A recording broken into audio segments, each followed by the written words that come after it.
Missiles पे चलते हैं। यार मैंने सोचा इस तरीके से ट्रम्प चाचा ने अपना ऑपरेशन कंप्लीट किया वेनेजुएला को लेके, यार उस बीच में तो चाइना का स्टेटमेंट आना चाहिए, कुछ तो एक्टिविटीज़ करनी चाहिए चाइना को।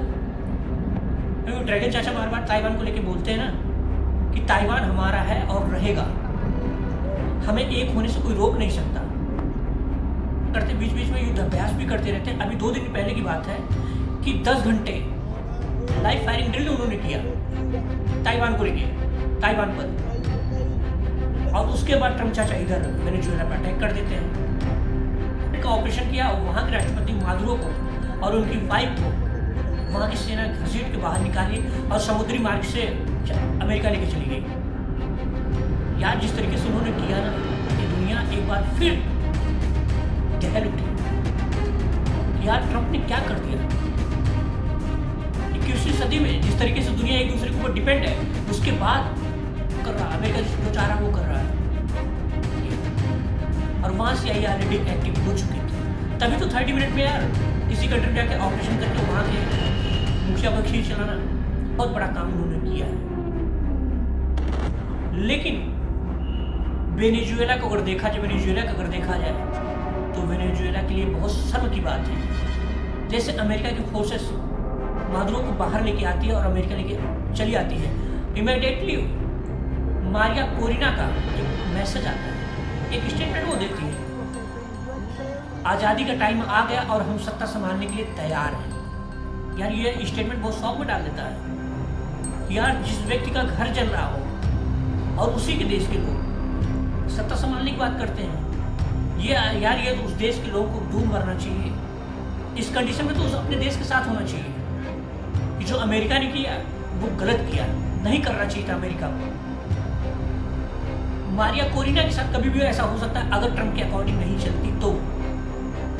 लेकिन मुझे कहीं ना कहीं लगता है ये ट्रम्प और मारिया कोरिना का कहीं ना कहीं यानी विपक्ष का कहीं ना कहीं कॉन्टेक्ट हुआ होगा, ऐसा करने के लिए ऐसा मैं करूँगा। लेकिन ट्रम्प चाचा तो खिलाड़ी आदमी है, उन्होंने जैसे स्टेटमेंट को सुना होगा उन्होंने इमीडिएटली बोला। कोई देश ऐसा कर ही नहीं सकता जिस तरीके से कानून एजेंसियों को अपने साथ लेके ऑपरेशन कंप्लीट किया है, पूरी दुनिया की कोई कंट्री ऐसा कर ही नहीं सकती। ये स्टेटमेंट चाइना को थोड़ा सा कहीं ना कहीं चुभा होगा, अरे यार ये तो पावरफुल व्यक्ति है और मैं भी कहीं ना कहीं पावरफुल व्यक्ति हूँ, पावरफुल कंट्री हूँ। अमेरिका तो पावरफुल कंट्री आई, लेकिन मैं भी तो पावरफुल कंट्री हूँ, कहीं ना कहीं मुझे दिखाना पड़ेगा ये, क्योंकि स्टेटमेंट वो देता रहता ताइवान को लेके। मारिया कोरिना का जब ये स्टेटमेंट आता है कि मैं सत्ता संभालने के लिए तैयार हूँ, तो ट्रम्प चाचा खिलाड़ी आदमी तुरंत स्टेटमेंट वो भी देते हैं कि अब वेनेजुएला पे अपना कब्जा है, अपना शासन चलेगा।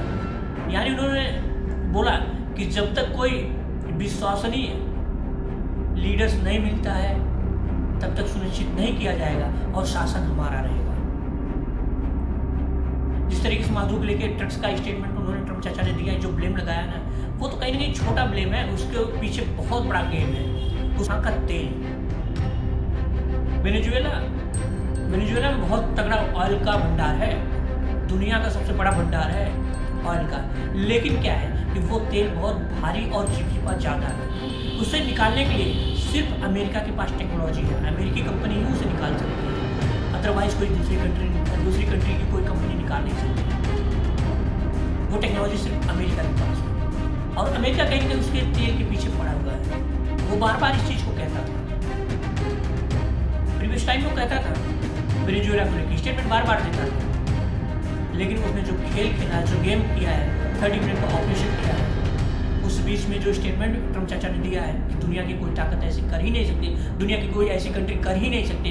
इमीडिएटली चाइना को ये चीज़ें लगी बुरी, तो चाइना के जो भारत में राजदूत हैं उन्होंने स्टेटमेंट दिया कि ताइवान हमारा है और ताइवान को हमसे कोई दुनिया की कोई ताकत अलग कर ही नहीं सकती। भारत में चीन के राजदूत सु फेंगहोंग का स्टेटमेंट ये आता है कि ताइवान चाइना का अभिन्न अंग है, प्राचीन काल से ताइवान चीन का अभिन्न अंग है, इसे कोई अलग कर ही नहीं सकता, दुनिया की कोई ताकत इसे अलग नहीं कर सकती। यानी जो स्टेटमेंट ट्रम्प चाचा ने जिस तरीके से उन्होंने दिया कि दुनिया की कोई ताकत ऐसा काम कर नहीं सकती, तो उन्होंने इमेज का इसलिए उन्होंने स्टेटमेंट दिया, क्योंकि जानता था चाइना कि कि ताइवान पे जब भी मैं अटैक करूँगा, अमेरिका कहीं ना कहीं इसमें इन्वॉल्व होने की कोशिश करेगा, उसे बचाने की कोशिश करेगा ताइवान को।